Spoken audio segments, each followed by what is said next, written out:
Thank you for joining our webinar today as we deal with the new normal that COVID-19 presents for utilities managing change, specifically from an operational perspective. My name is Penny Tootle, and I'm the Director of Customer Engagement with Utilligent, specializing in organizational change management with an emphasis on helping organizations successfully support the people side of change initiatives.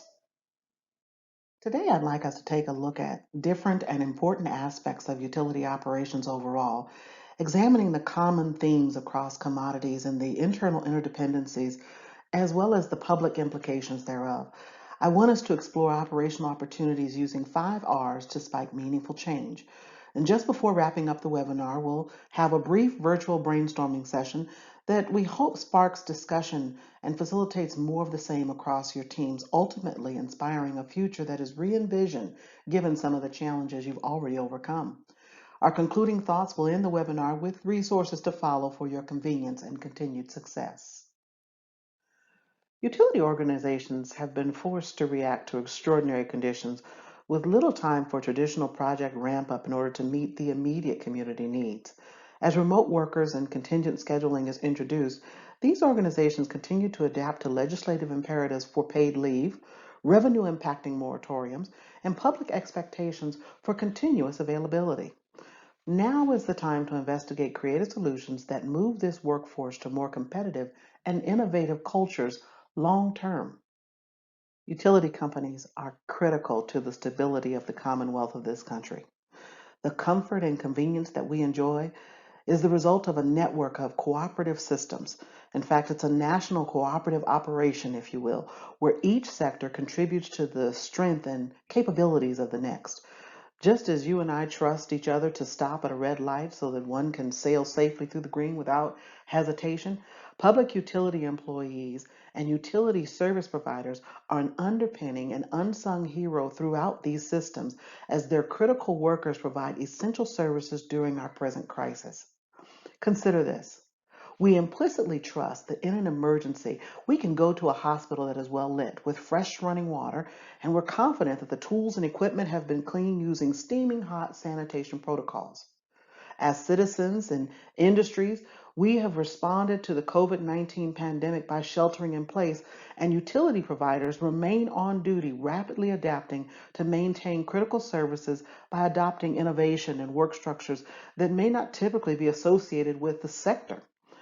Perhaps the most significant adjustments that I've noticed have been the proactive discontinuance of disconnections and an increased willingness to incorporate remote work into a responsiveness strategy. Our organization is dedicated to bringing innovation to a thriving utility sector. We are advocating that traditional utility business structures thought to be immutable come into the realm of consideration as we advocate for greater efficiency in end-to-end insights, production outcomes, operational costs, and public service. Let these 5 R's provide a framework for moving forward with meaningful operational change. The first is research. The utility sector has a host of publications like those shown here that can contain some pretty practical tools and insightful research to supplement a strong business case for operational improvement. Just remember, we'll look to hear about your success stories of how you improved operations during some pretty extraordinary circumstances. The second is remediate. Now, in a more detailed webinar, my dear friend and colleague Bob Cook explains the importance of developing a solid remediation plan now for the payment behaviors that are forming during this current crisis. We recognize that operationally, there are some teams, such as field and contact centers, that never see a convenient window for remediation strategies, but it's never going to be a convenient time, so let's start doing it now. Revise dated processes. When Nevada was hit by the housing crisis in the early 2000s, I was charged with finding a solution to address record foreclosure numbers and pressing customer needs. And when I looked to dust off the lien process from years past, it reflected a manual handoff to the county assessor and paper delinquent list postings. Suffice it to say, it required revision in order to accommodate the assessor's fully automated process. Follow the paper trail and take a look at those processes you already set aside to focus on what mattered most at the onset of this current crisis. You already know where to begin. Begin today. Reimagine your relationship with the community from all operational perspectives. Everyone has stepped up during this pandemic as the public servants we've needed them to be, but much like chestnuts in an open fire, when the new year hits, the festivities fade. Let's not let this motivation drift away when the season has passed. Reimagine what public service looks like when we strive to serve our communities better at every touch point, not just residential, but commercial, and not just individuals, but associations and industries. And finally, renew and revive the projects that were set aside amidst the chaos of COVID-19. Now that the air is clear and we're settling into a new norm, those great ideas are probably even more relevant now. So let's get back to it. Resurrect some of the ideas that may have been considered a little far-fetched and probably bordered on the absurd. These are the initiatives that will invigorate a work group with purpose as you focus on building a strong future state better than we could have imagined. So, what operational area gets the attention? Where do we begin to revive, reimagine, and renew next?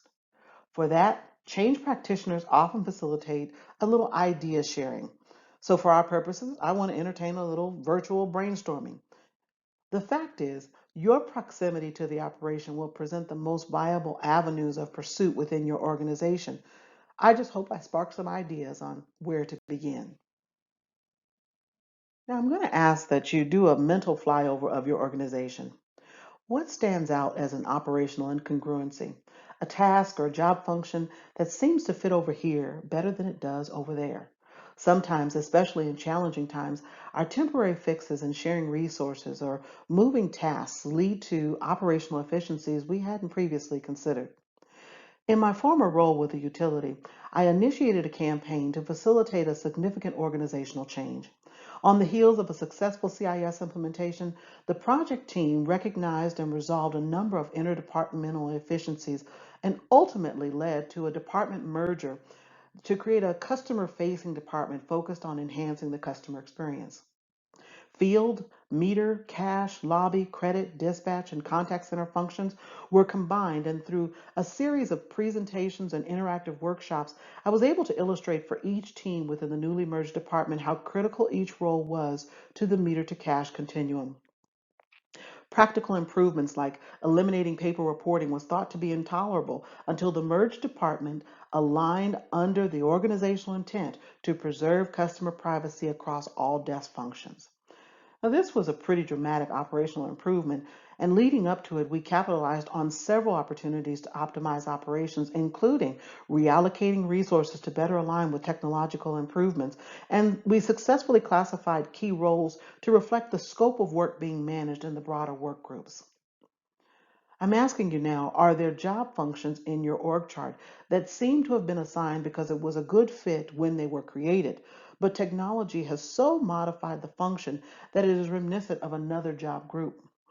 I found that this was the case with administrative, particularly generically labeled support positions. These roles have become dynamic and integral to key aspects of the operation. When you examine the technological interventions added to their work over the years and how they may have adjusted to absorb a shrinking workforce, you may choose to investigate collapsing job structures to more aptly fit the organic streamlining that has occurred within your operations so that you might realize greater improvements. And when we hone in on the area with the least amount of obstructions politically, institutionally, culturally, and financially, then we might find a good place for an initial pass at operational improvements. Is anyone still experiencing a development boom? Perhaps the least examined area of business in times of plenty are the new build protocols, and even less are dormant commercial building connections. From field inspections to certificates of occupancy, short of improving the technological systems, you don't see much attention given to what is clearly the most important step in the meter to cash continuum, the first step. How can operations improve to better manage the assets of the utility? Are there skilled positions that can support database integrity initiatives? What about field resources? Are they now available for shoring up infrastructure descriptions and perhaps equipment classifications? Let's prepare now for a strong comeback by improving the operations that support our asset management programs. What about the data insights to be gained from meter readings? Not just historical, but the new trends that are emerging from the sheltering in place. How can we support conservation initiatives as we enter the peak seasons for power and water? And will gas experience an increase because home cooking requires more fuel than summer takeout? Yes, there are a number of data insights to be gained from meter readings, particularly if interim read data, beg your pardon, is available and accessible, even if it's not being used formally. Customer demographics go hand in hand with affordability programs. I mentioned earlier, it should be considered as an informed remediation strategy is developed within your organization for addressing arrears customers. And I would be remiss if I didn't recommend some form of data cleansing around device definitions and service types. Change management strategies lead off with key communication messaging.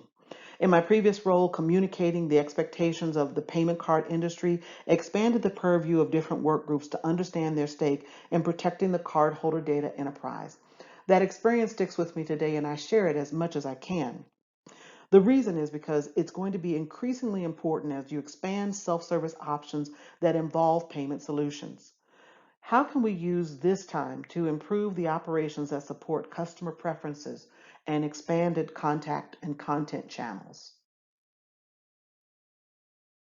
As you explore the opportunities for improving your utility operations, re-envision the future your teams will be navigating when the dust of COVID-19 clears. When customers emerge from their hiatus from property-related commerce, what type of service will they encounter when they interact with your utility organization? Now is the time, and we admonish you to recharge those project teams and refresh those roadmaps. Listen, we trust you to finish well. In fact, the way that the utility organizations have rallied to take care of community needs has just one logical conclusion, that you will finish well and you will finish strong. We have and continue to count on utility organizations to maintain safe and reliable service during the COVID-19 crisis. Utilligent is most grateful for the sacrifice to self and loved ones throughout. And to that end, we encourage you to go boldly into the future, knowing that you have earned our trust as recipients of your unswerving service in these extraordinary times. And with that, I thank you for listening to this webinar today. Certainly, if you have any questions or would like more information about the content, reach out to me or Maria DeCellis. The referenced research in this presentation follows, along with a brief overview of Utilligent.